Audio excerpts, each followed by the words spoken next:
어, 유튜브 이제 다른 채널을 보니까 신청곡들도 틀어주시고 굉장히 민감하게 이렇게 되게 상냥하고 염려 마세요. 꼭 틀어드릴게요.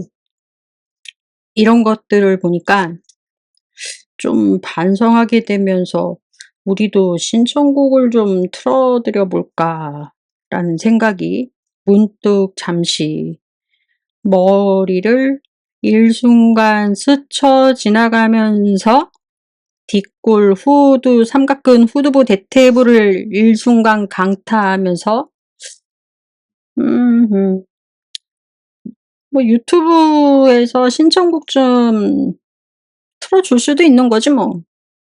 뭐 그걸 또 기겁하고 싫어할 것까지 있겠냐 라는 생각이 갑자기 들어가지고 오늘 신청곡 받겠습니다. 오늘 하루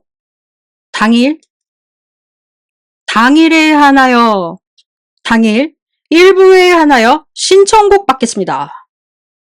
신청곡은요. 게시판에 아이고 모니터가 왜 다운이지? 모니터가 다운이잖아. 안 보이네. 모니터가 갑자기 왜 이러지? 뭐가 안 보여. 아이씨, 왜 이게 안 보이지? 아이고, 모니터가 다운이네. 모니터가. 신청곡을 오래간만에 보내드리려고 했는데 어쩔 수 없어요. 어쩔 수 없어. 또 그냥 이쪽에서 일방적으로 틀 수밖에 없겠네요. 일방적으로 틀 수밖에 없겠어. 아이고, 팔자인가 봐요. 팔자. 아유, 봐. 안 보이잖아. 아무것도. 아무것도 안 보여. 아무것도. 랄랄랄랄라, 랄랄랄랄라, 안 보이잖아. 랄랄랄랄라. 얼마 전에 이제 우리 사회를 일순간 강타했던 밀양 성폭력 사건, 가해자 응징 사건에 대해서 이제 한마디 하고 넘어갈까 합니다.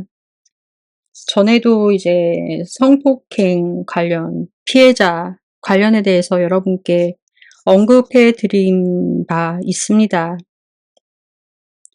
아무리 위로를 받아도 치료받기가 쉽지가 않습니다.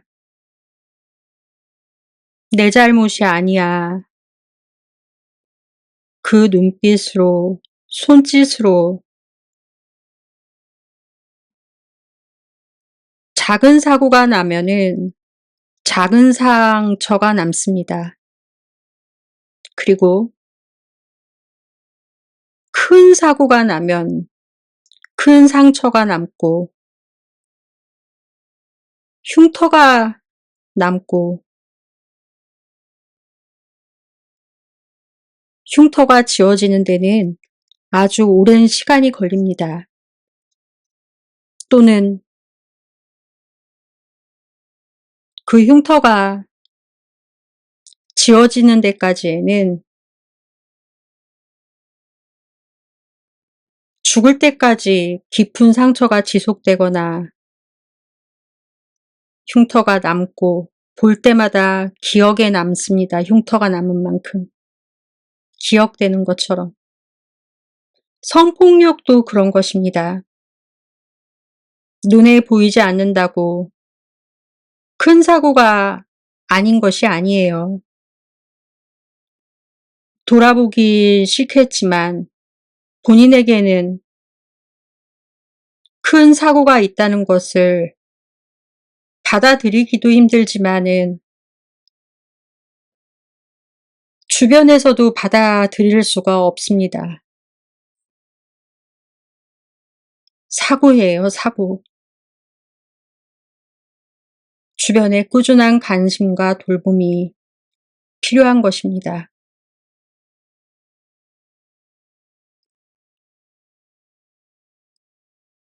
주변에 꾸준한 관심과 애정, 돌봄. 이것은 안 아픈 사람에게도 필요한 것이잖아요. 건강한 사람도 필요하고 멀쩡한 사람도 필요한 것이에요. 이것은 안 필요한 사람은 세상에 없습니다. 하나마나한 얘기입니다.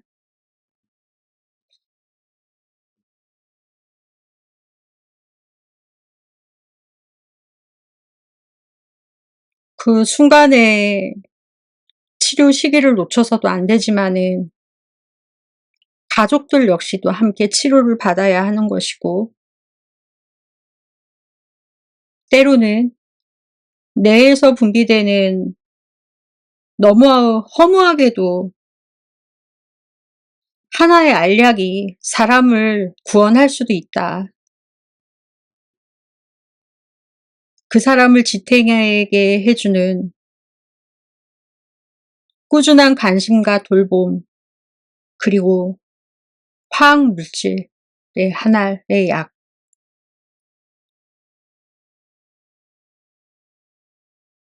치료 시기를 놓쳐서도 안 되지만은 함께 치료해야 하고 돌봐 주어야 한다. 가해자를 보복해주고 응징해주는 것도 필요하다. 하지만은 피해자분들께서 자신의 경험담이죠.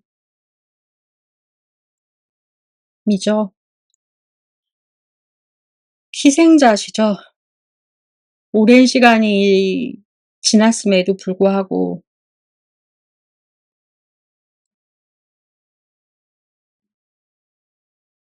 선량하게 남아있는 흔적들에 대해서 끄집어내서 많은 사람들에게, 또 그로 인해서 자신도 아픈데 용기도 주시고, 또 우리 많이 울잖아요.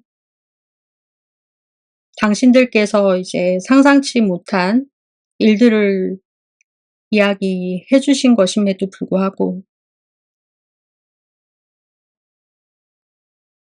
힘내시라고 말씀을 드리고 싶습니다. 음,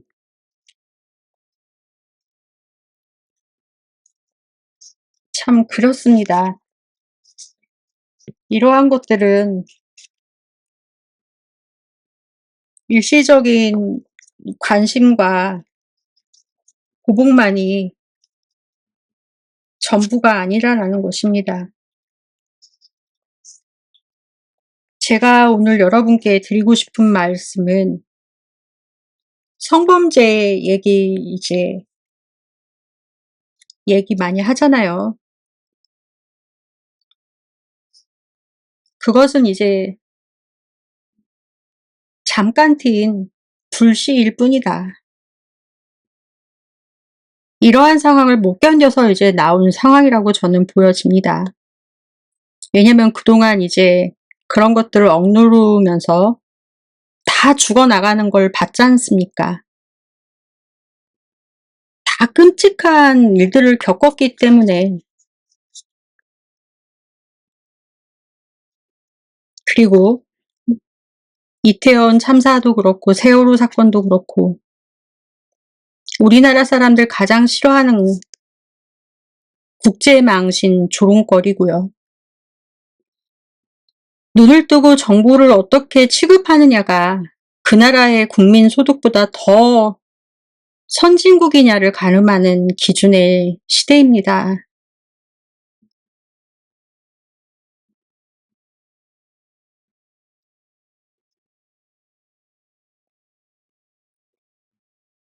드리고 싶을 말은 다 좋다. 찬성 안 하셔도 좋다. 기자, 언론 여러분들 다른 기사 다 써도 좋다. 심지어 인터넷 같은데 웹서핑 하다가 이상한 광고 삐릭삐릭 나오고 해도 과거에도 말씀드렸습니다마는 선정적인 낚시성 광고 나오면 낚시도 당해줄게요. 다 힘드니까.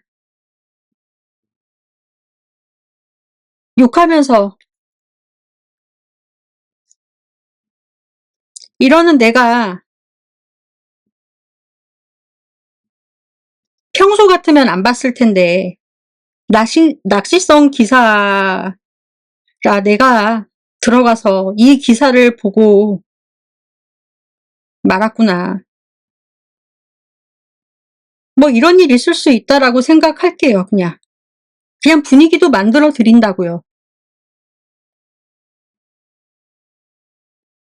당신들이 쓰신 기사나 당신들의 존재가 무엇인가에 대해서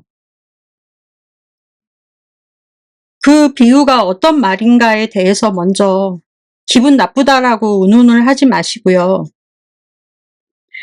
미디어가 이러한 개인의 성을 희생당하고 이 희생자 피해 입으신 분들 이런 부분들까지도 이용해 가시면서 미디어가 성을 상품화하시는 데에는 가담하시는 데까지는 참을 수가 거기까지도 참아드릴게요. 그렇지만 미디어가 성폭력에 가담해서는 안 되지 않습니까? 기사 자체가 성폭력인 경우가 있습니다. 차마 이게 입에 담을 수도 없는 그런 것들이 사회 고발이면서 이게 뭔가의 의미를 갖고 이렇게 하면서 위장이라는 가면을 쓰고라도 있으면 괜찮을 것 같은데 이젠 위장도 없어요. 그러면서 성폭력 피해자들이 간접 직접적으로 구할 수 있는 최대한의 자료들 사람들에게 보여주려고 하고 그걸 가장 자극적이고 저열한 형태인 성범죄를 묘사하려고 하고 보고 있으면 이게 우리 보고 즐기라고 하는 것이냐 경각심을 주려고 하는 것이냐 그런 생각이 듭니다. 제가 과거에 읽어드렸던 사연 다시 한번 읽어드려 볼게요.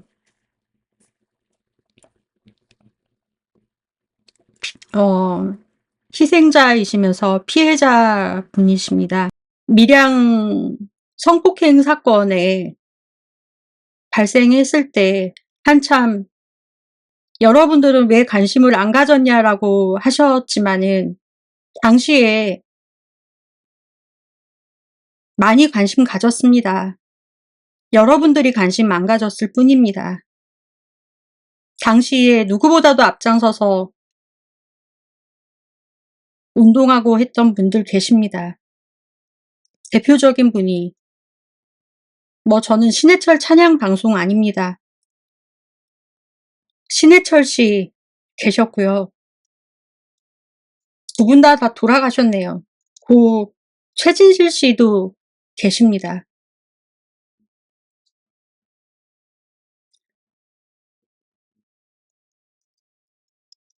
여성 가족 성폭력 피해 예방 단체에서도 많이 도왔습니다. 함께 도왔습니다. 김영란법 아시죠, 여러분? 김영란법 만드신 분의 부군 되시는 분 강지원 변호사님이 그때 함께 하셨습니다. 이 사건의 밀양 사건에 대해서 여러분들 잘 모르시잖아요. 그런데 이 사건으로도 함께 했습니다. 우리는. 그럼에도 불구하고 소통하려고 했고 그러한 의지를 가지고 있는 분들이 많이 계셨고 전달하려고 했고 거리로 나갔고 어떻게든 해야 한다라고 외치고 또 외쳤습니다. 사회가 아무것도 한 게 없다라고 말하시면은 그래서 좀 가끔은 속상합니다. 그래서 한번 글 읽어 드려 볼게요. 그때 당시에 보내주셨던 분의 글입니다. 꼭 이 글은 읽어 드려야 될 것 같아서 읽어 드려 볼게요. 제가 앞전 영상에도 읽어 드렸습니다. 다시 한번 읽어 드려 보도록 하겠습니다. 보통은 라디오를 끄고 잠을 자는데 오늘은 켜놓고 잠을 자게 되었고 귀가 밝아지더니 주제가 성폭력이네요. 아, 탄식이 몇 번 나오고 혹시 필요하신 분들에게 도움이 되라고 될까 하고 글을 씁니다. 저도 경미하지만 경도가 뭐가 중요하겠습니까? 피해자입니다. 5살 때 겪었고요. 지금은 43살입니다. 38년 전이네요. 저는 그 일 이후에 어머니께 많이 맞았고 경찰이신 아버님은 침묵하셨고 이사를 했어요. 그 사건이 계기가 되었는지 가족 간의 관계가 살갑지만은 않게 되었습니다. 원망도 많이 했고요. 우울증으로 죽고 싶어서 환장을 했는데 종교 때문이지 그건 죄여서 죽을 수도 없어서 정말 죽고 싶었습니다.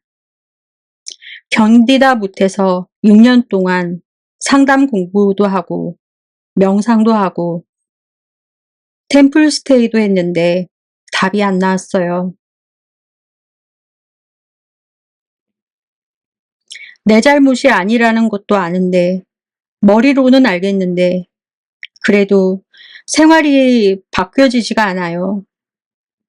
그 일이 내 잘못이 아니어도 아직까지 가족 간의 관계가 회복되지 않았고 울퉁불퉁 튀어나오는 생각 없이 남자들에 대한 분노들이 가시지가 않고 조두순이 사건, 고대 여학생 사건에 부들부들 떨리면서 3일 동안 잠 한숨 못 자고 인터넷 돌아다니면서 가해자들 처벌해달라고 댓글 달고 다니고 내게 몹쓸짓한 그 인간을 지금이라도 찾아내서 찌르고 싶다, 죽이고 싶다. 그러나 그것으로 내 인생이 달라지나 이렇게 생각이 너를 띄었습니다. 그게 3년 전 제 모습입니다. 우연한 기회에 한국 성폭력 상담소를 알게 되었고 모임을 가게 되었습니다. 같은 고민을 가진 자매들을 알게 되었고 만나게 되었습니다. 한 달에 한 번씩 모임을 가졌고요. 분노했고 인정했어요. 내가 성폭력 피해자라는 것을요. 그리고 개인 상담을 신청했어요. 상담을 받았어요. 같은 전쟁터에서 살아남은 위로 내 잘못이 아니야 라는 그 눈빛으로 그 목소리 톤으로 손짓으로 정말 내 잘못이 아니야 라는 인정받을 수 있었고 수치심의 감옥에서 벗어날 수 있는 계기가 되었습니다.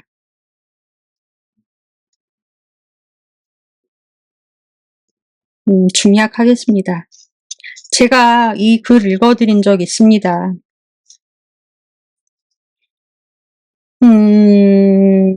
한국 성폭력 상담소 영어로는 sisters.com 자매님들 입니다. 이 단체를 위해서 고 최진실 씨와 고 신해철 씨 굉장히 많이 노력하셨고, 강주연 변호사님도 굉장히 많은 노력을 하셨고, 밀양 성폭력 사건과 함께 했던 단체입니다.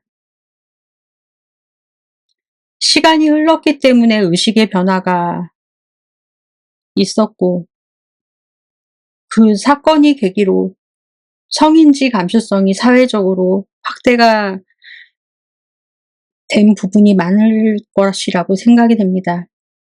누군가 하나는 꼭 죽고 터져야 사회가 바뀐다라는 것을 마음 아프지만은 그때 깨달았어요.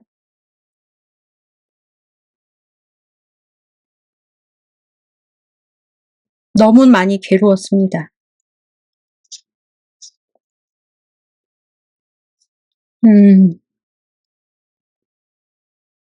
우리 국민들은 이렇게 무서워하고 화를 내고 슬퍼하면서 고민합니다.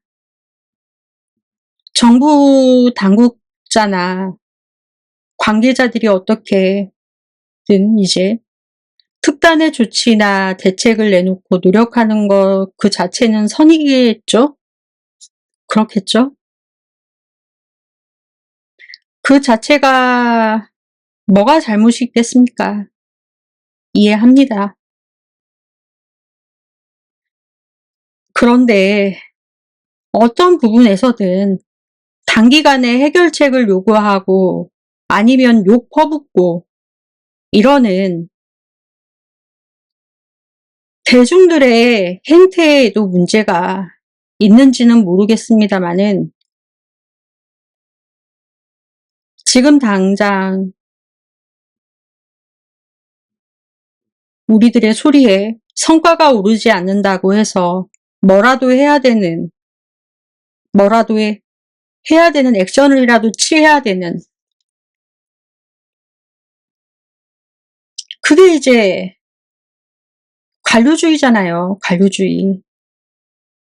그러면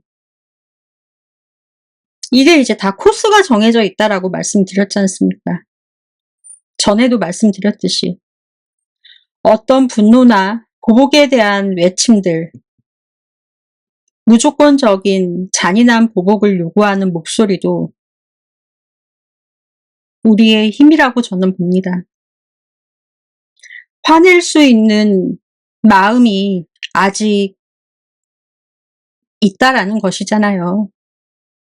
그리고 같이 화를 내주는 것이잖아요.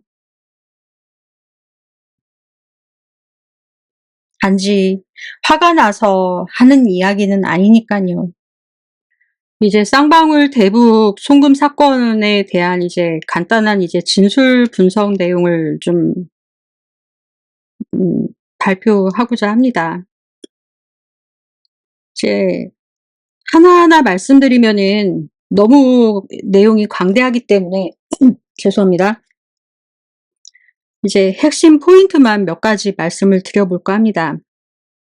첫 번째, 자신의 혐의에 대하여 부과한다.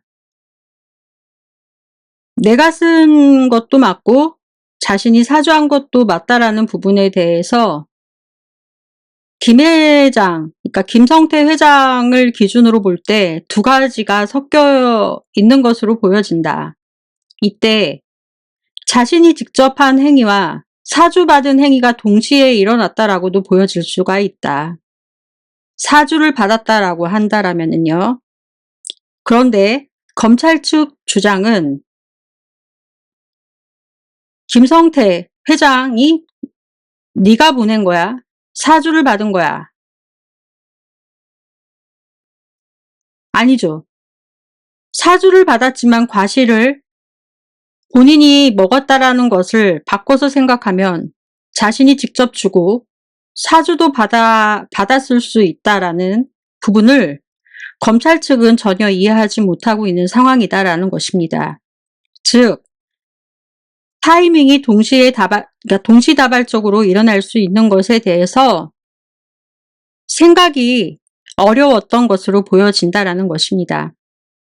어떤 부분에 대해서 정확하게 해야 된다라는 것에 이제 요 부분에 그러니까 정확하게 해야 한다라는 착오가 발생한 것으로 보여진다. 앞의 말만 봤을 때 자신이 모두 직접 저지른 행위에 대한 진술만 있다. 하지만 뒷부분으로 갈수록 교사 부분으로 바뀌어 가고 있다라는 점을 볼 수 있습니다. 이 부분 때문에 이 사건은 이제 사실상 많이 꼬인 것으로 보여지고 있는데요. 그래서 사건을 이제 김성태 회장의 행위이냐, 이제 이재명의 교사에 의한 것으로 나가냐, 이렇게 나뉘어지는데요. 하지만 이제 저는 이 부분에서 제3의 가능성도 있다라고 보여진다. 수사관들은 항상 제3의 가능성을 항상 염두에 두고 수사를 해야 맞습니다. 그런데 왜 현재까지도 과거의 수사 방식 수준에서 머물러 있는지, 아니면 알면서도 안 하는 것인지 이해할 수 없는 부분이자 의문이 든다라는 것이고요. 두 번째로는 왜 하필 그때 이익이 발생하느냐. 김 회장과 이화영 부지사의 의견이 맞설 때에는 주변 사람의 확인이 제일 중요하다라는 것입니다. 서로 진술이 맞서는데 누구의 말만 들을 수 없는 것이고 이해관계가 없는 국정원 직원인 경우에는 이 사건으로 발생되는 여러 가지 경우로 봤을 때 대북 송금 사건이 성사가 되든 안 되든 이해관계가 없습니다. 국정원 직원의 증언은 기본적으로 신뢰할 만한 증언입니다. 그러니까 이 증언도 상당히 중요한 부분인데 왜 이 증언이 상당 부분 없어졌는지 이상하다라는 것입니다. 계속되는 쟁점은 과연 뭘 믿고 사주했느냐. 이 부분을 강조하면서 양쪽 주장이 평행선을 그리면서 달려가고 있는 상황이다.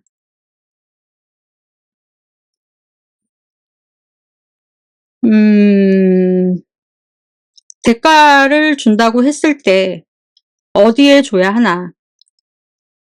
보통 이럴 때는 현금으로 뽑아서 증거가 남기지 않게 주는 게 보통 상식입니다. 김의 입장에서 이재명 지사를 보고 준 것이다. 실행범에게 누가 이것을 계좌이체하고 흔적을 남기겠느냐. 직접 만나서 주는 것이죠. 어떻게 흔적을 남기겠느냐. 사주한 사람이 실행범에게 직접 찾아서 주라고 하는 경우가 어디 있겠습니까? 그러니까 머리가 부족하지 않는 이상 이럴 때는 갑과 을이 바뀐 상황이다라는 것입니다. 의도를 하고 돈을 주었다? 급박하게 돈이 필요하거나 이득을 봐야 되는 상황이나 단독으로 범행을 저질렀을 때 이유가 있어야 합니다. 북한 측이 제대로 돈을 받았는지 확인도 안 했습니다.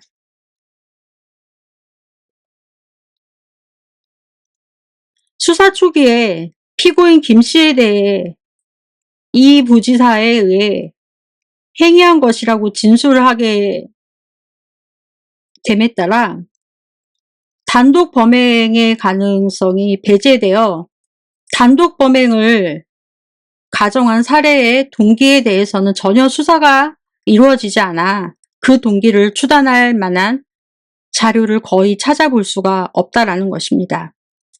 다만 재판부에 부탁하고자 하는 부분은 김 회장의 이제 성격이 워낙 괴팍한 상황이라 당시 이제 거래시 갈등 상황이 생겨 우발적인 범행이 일어났을 가능성에 대해서는 생각해 보지 않았나. 그리고 교사범이잖아요. 이화영 부지사가 김 회장 주장으로는 이때 이제 상황이 어땠나. 이제 소송 발생의 여부 확인은 했나. 이때 당시 김 회장의 소송이 제기되지 않아야 이게 성립이 되는 것입니다. 왜냐하면 대북 관련 또는 주가 조작으로 부당이익 관련으로 소송이 제기되지 않아야지 성사가 되면 모두 이제 어그러지게 되니까. 그렇다고 한다라면은 이미 이제 소송이 진행되고 있었다. 그렇다면 공시 송달로 하면 이제 결식 재판으로 돼서 재판이 확정이 된다. 그렇다면 피해가 더 크다. 재산을 잃게 된다. 이것이 맞냐? 원한으로 인한 사주가 발생된 사건이냐? 뭐 이렇게 해서 설명이 가능하지만 거기에는 너무 사건 처리가 교사범에게 하는 행동이 무슨 기계적으로 하는 행동 같아서 이게 뭐지라는 생각까지 들 정도라는 것입니다.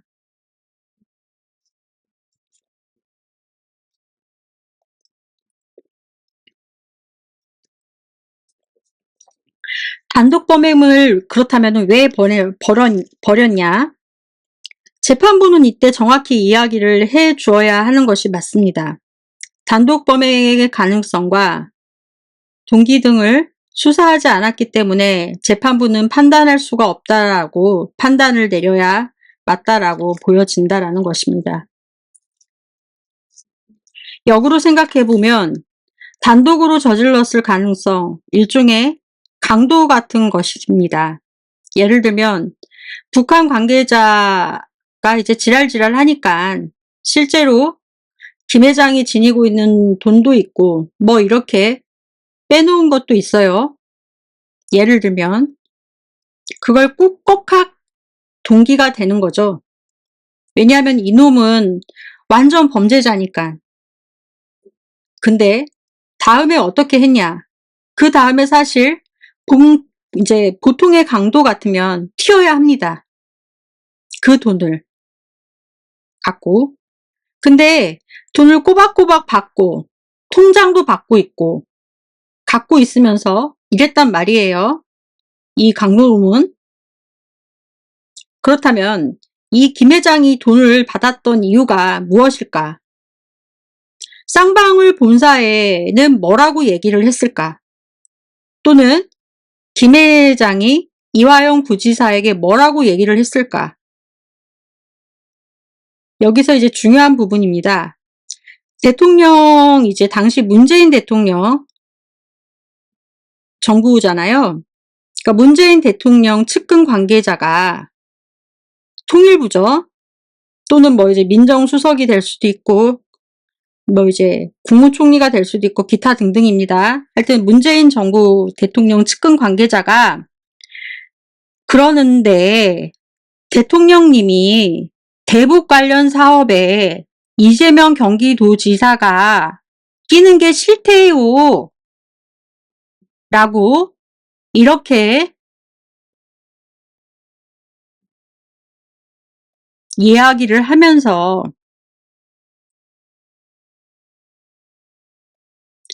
이쪽으로 돈을 보내주세요. 라고 하면서 이것을 쌍방울 회사 측에서 전해 듣고 못 해주겠냐? 라는 것입니다.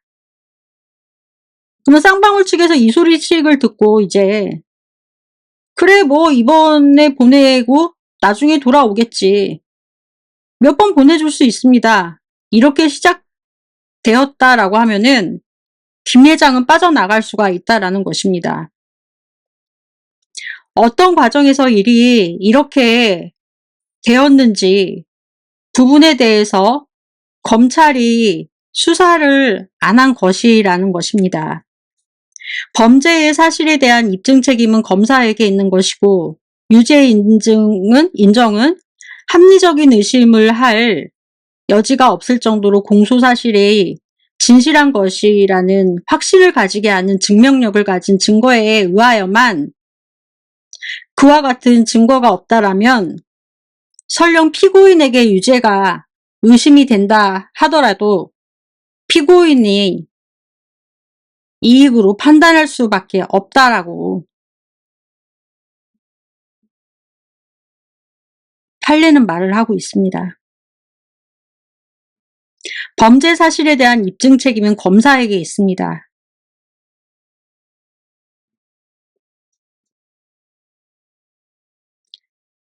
그러니까 봤을 때 대통령 측근에게 대북 관련 사업에 이재명 경기도지사가 끼는 게 싫대요. 이렇게 말을 하면서 이간질했던 사람이 김성태 쌍방울 회장일 것이다. 그 얘기를 하면서 쌍방울 회사 측에 전화를 걸어 돈을 보내라 라고 했다는 것입니다. 쌍방울 임원은 그 소식을 받고 그래 뭐 이번에 보내고 나중에 돈 돌아오겠지. 못 돌아올 게 뭐가 있겠어.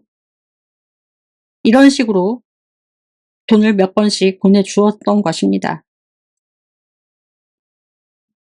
이렇게 되면 김 회장은 빠져나갈 수 있습니다. 이건 이제 단순 범죄였을 때는 그렇습니다. 그렇지만 이거를 뒤집을 수 있는 사건의 예가 하나 있습니다. 우리 이제 형사사건이 있습니다. 1995년도에 있었던 경북 영덕군 이제 부산에서 100억대 자산가의 사망사건이 있습니다. 운전기사로 인해서 이제 토막살인사건이 난 사건인데요. 운전기사에게 이제 살해당한 후 안매장 당하신 분입니다. 김경호 피살 사건인데요. 제가 이제 영상 올려드려 보도록 하겠습니다. 도움이 좀 되셨으면 좋겠는데,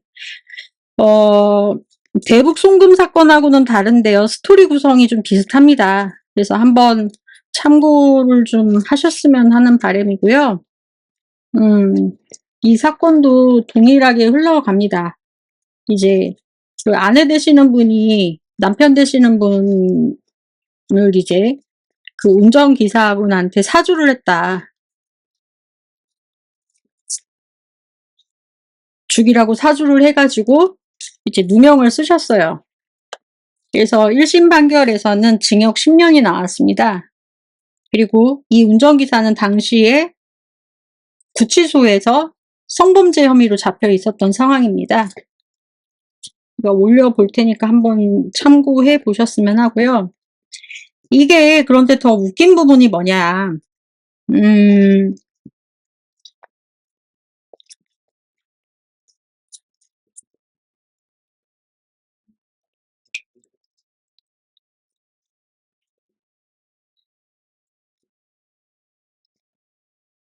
자금의 성격으로 보았을 때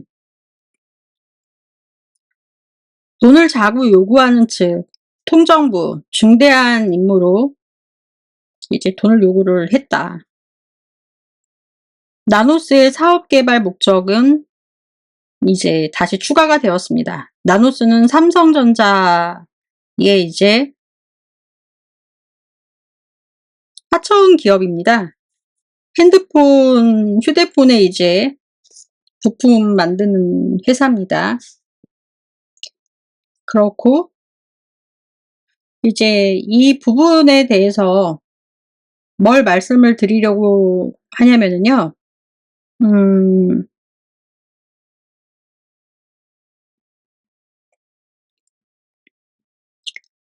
이제 국제법하고 연관이 있다라는 것입니다. 자금의 성격에 대해서.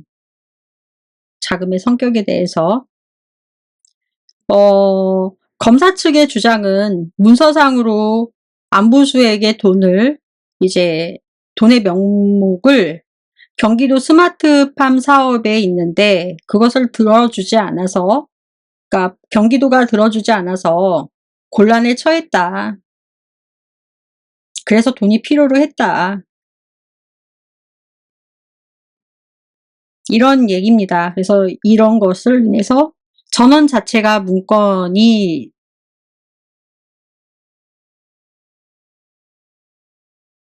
남았고, 너무 막 글씨를 엉망으로 갈겠습니다. 자원 개발을 사업 목적으로 추가를 했습니다. 이 부분에 대해서. 나노스 계열사. 우리 국제법상으로 보았을 때에는 보조금 협정이라는 부분이 있습니다. 보조금 이게 시간적으로 변화가 굉장히 많아요. 이 대북송금이 처음에 시작이 언제부터 이루어졌냐면은 엄밀히 따지면은 이화영 부지사는 재판 출석일이 2013년도 4월 18일부터 시작을 합니다.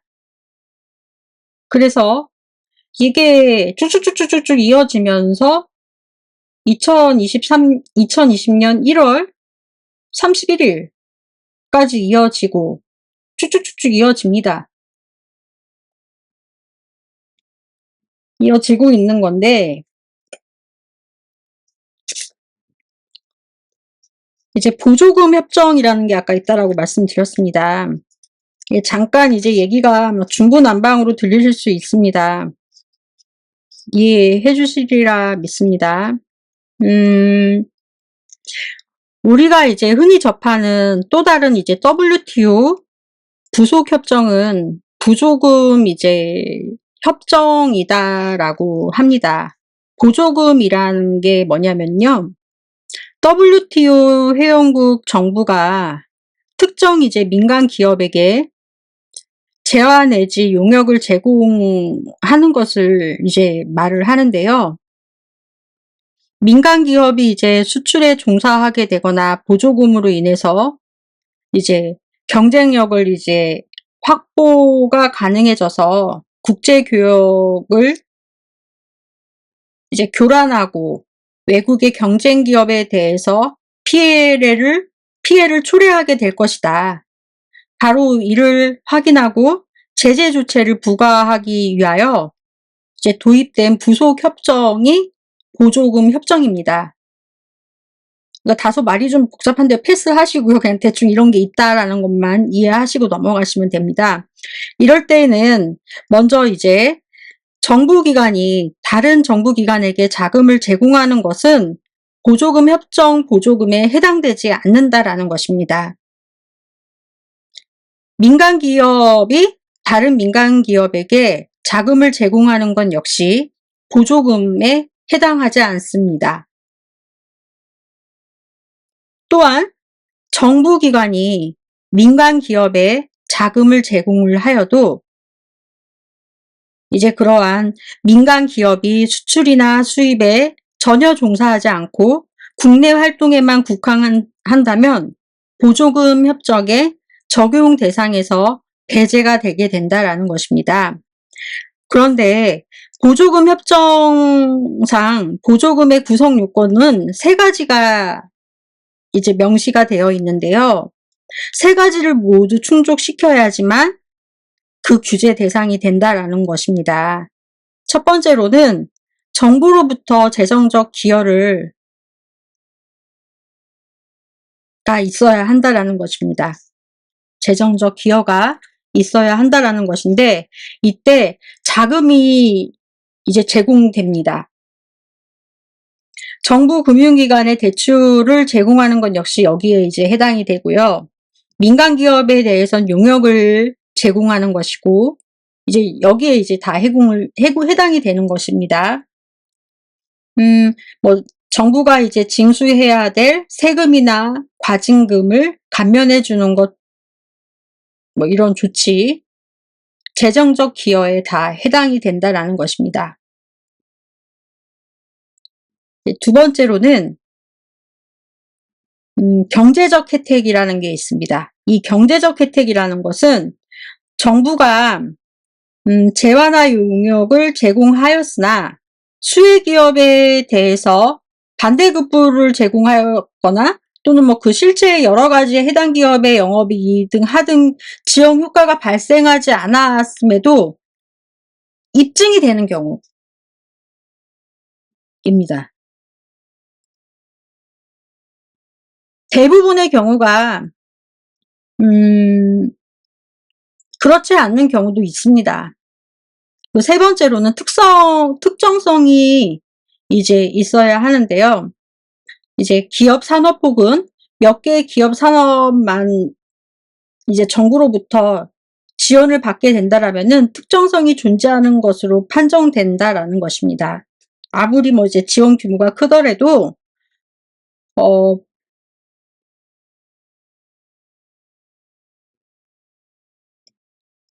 정부가 이제 광범위한 산업과 기업을 지원하는 것은 그 지원이 이제 아무리 정부 이제 그러니까 지원 규모가 크더라도 특정성이 인정되지 않고 보조금 협정의 규제 대상에서 벗어난다라는 것입니다. 말을 많이 했더니 목이 막 메어서.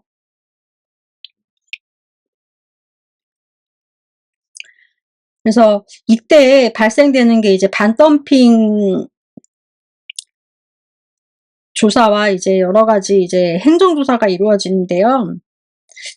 이 부분에 해당되지 않나, 지금 이런 부분을 갖고 지금 노리는 걸 아닌가. 이제 앞에는 다 생략을 하고 별로 중요한 말이 아닙니다. 중요한 말이기도 하지만 여러분들께서 이 부분까지는 뭐 굳이 아실 필요는 없는데요. 그래서 이러한 조사 과정을 거쳐서 최종적으로 상계 관세가 부과가 된다라는 것입니다. 국제법상.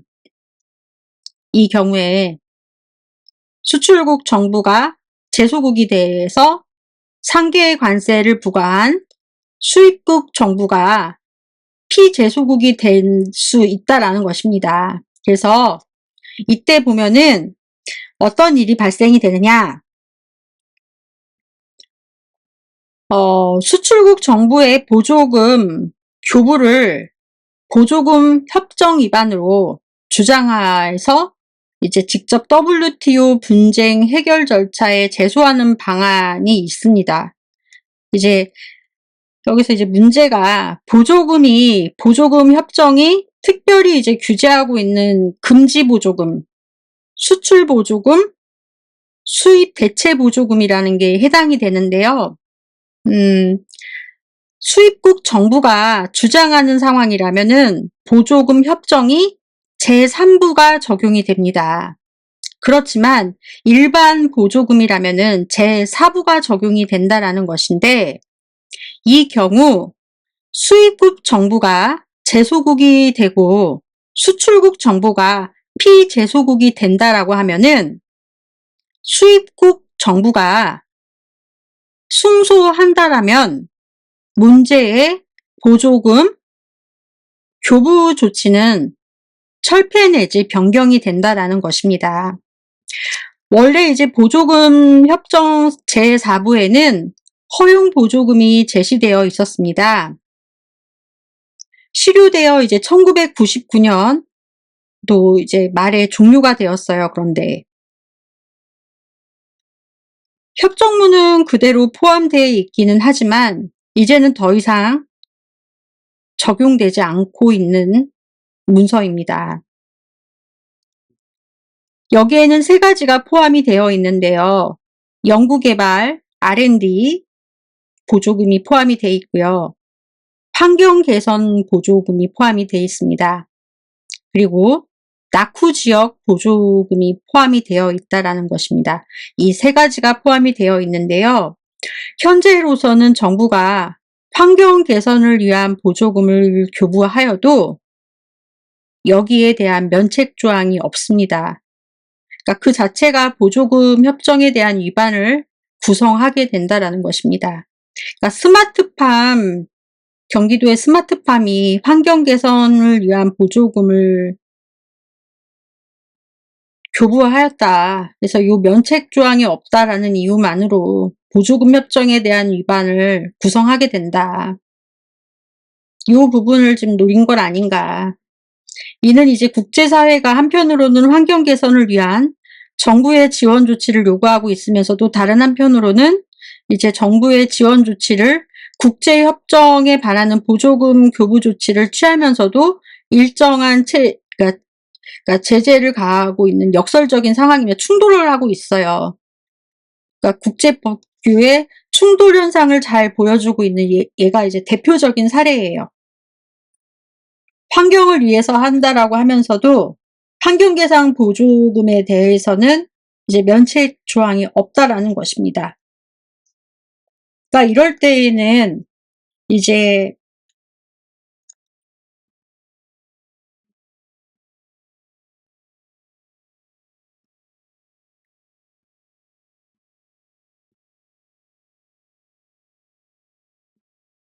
다른 부분으로 가야 됩니다.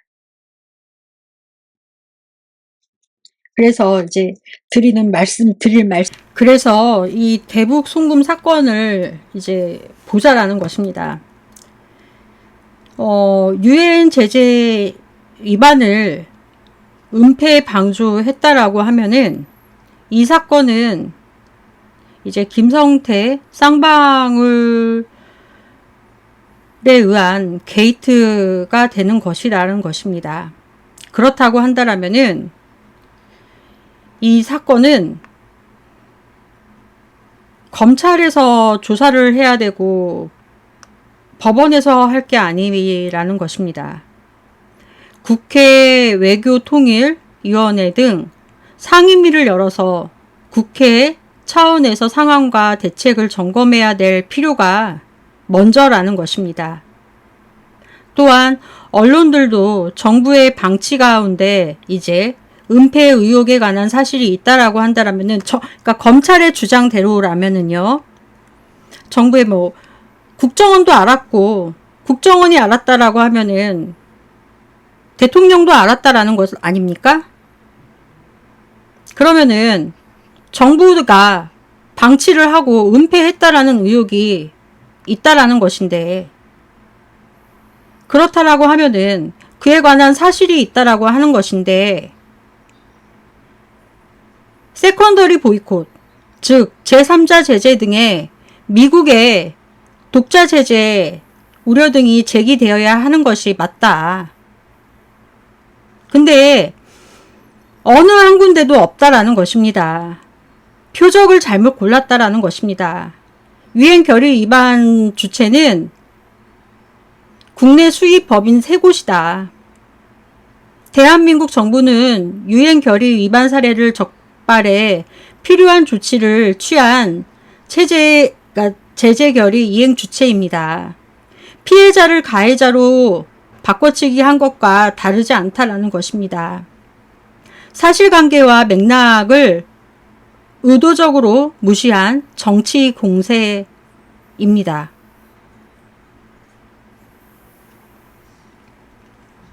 한미 공조와 함께 정부 내 관련 부처 협력을 통해 이제 의심 거래가 있다라면은 검사, 조사, 수사에 나서야 한다라는 것입니다. 이 같은 발표가 수사 중간에 따른 사법조치에 앞선 행정조치가 먼저인데 이 부분에 대해서는 발표된 바가 전혀 없다라는 것입니다. 정부는 유엔 안보리 대북제재위원회의 산하 전문 패널이 있고 그 보고서에 보면은 그러한 내용이 유엔 통보 계획까지 포함이 되어 있습니다. 이는 유엔 제재 결의 이행과 관련해 회원국 정부가 취급해야 할 의무가 5단계 조치 의무가 모두 아우르고 있습니다. 첫 번째, 쌍방울 대북 송금 사건 관련 정보 입수 공유. 두 번째, 경기도 스마트팜 도시 검색과 스마트팜 검사. 세 번째, 조사 수사 진행. 네 번째, 관련자 처벌. 다섯 번째, 송금 계좌 사용 금지, 자금 출납 억류 등 5단계 조처를 모두 했거나 취할 예정이었어야 했다라는 뜻입니다. 정부의, 그러니까 문재인 정부라는 것입니다. 당시 문재인 정부였으니까.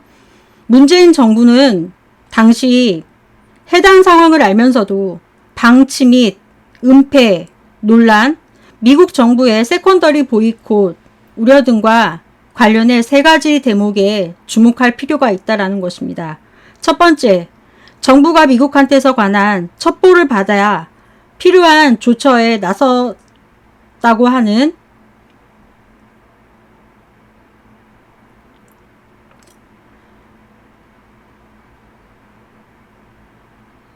쌍방울 송금 관련 사례가, 잠시만요. 물 좀 마실게요.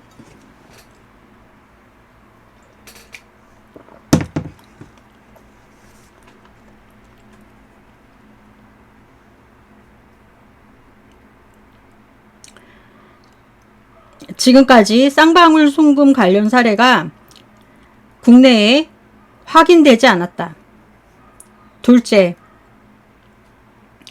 북한의 잇단 핵실험, 장거리 미사일 시험 발사로 한반도 전쟁 위기가 거론될 만큼 정세가 악화된 때라 문재인 정부가 북한을 의식해 일부러 은폐 방지했다라는 의혹 제기가 무리한 측면이 있다.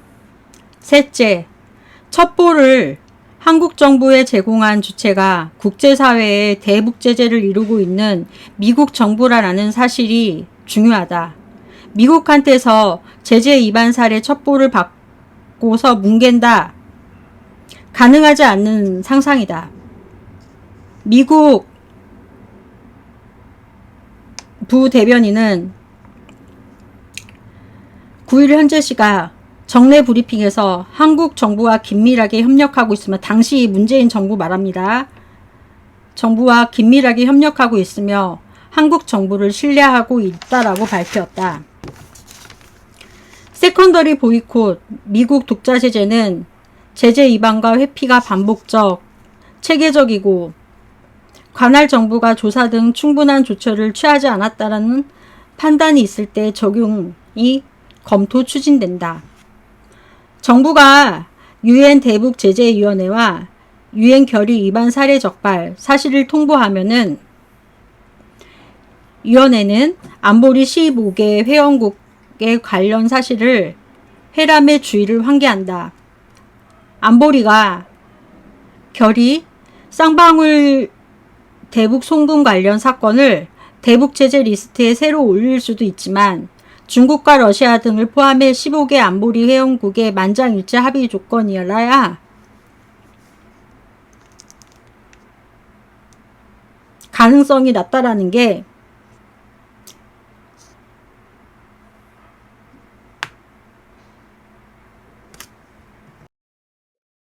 쌍방울 대북 송금 사건에 이제 관한 사건은 단순히 이제 한국 법원에서만 할 게 아니다. 유엔 제재 위반, 검찰의 말에 의하면 유엔 제재 위반 및 은폐, 방조했다라는 사건이다. 이것은 김성태 쌍방울 게이트다. 그러므로 국회 외교통일위원회 등 상임위를 열어 국회 차원에서 상황 대책을 점검해야 될 필요가 먼저였다. 또한 언론들도 정부의 방치, 은폐 의혹에 관한 사실이 있다라고 한다면은 세컨더리 보이콧 등 미국의 독자 체제 우려 등을 제기해야 할 것이 맞았다. 어느 한 군데도 없었고, 이재명이라는 표적을 잘못 골랐다. 유행 결의 위반 주체는 국내 수입 법이 3곳이다. 대한민국 정부는 유행 결의 위반 사례를 적발해 필요한 조치를 취할 체제 결의 이행 주체이다. 피해자를 가해자로 바뀌어치기 위한 전형적인 사건이다. 사실관계와 맥락의 의도를 무시한 정치 공세이다. 따라서 문재인 정부가 북한을 의식해 일부러 은폐 방치했다라는 의혹을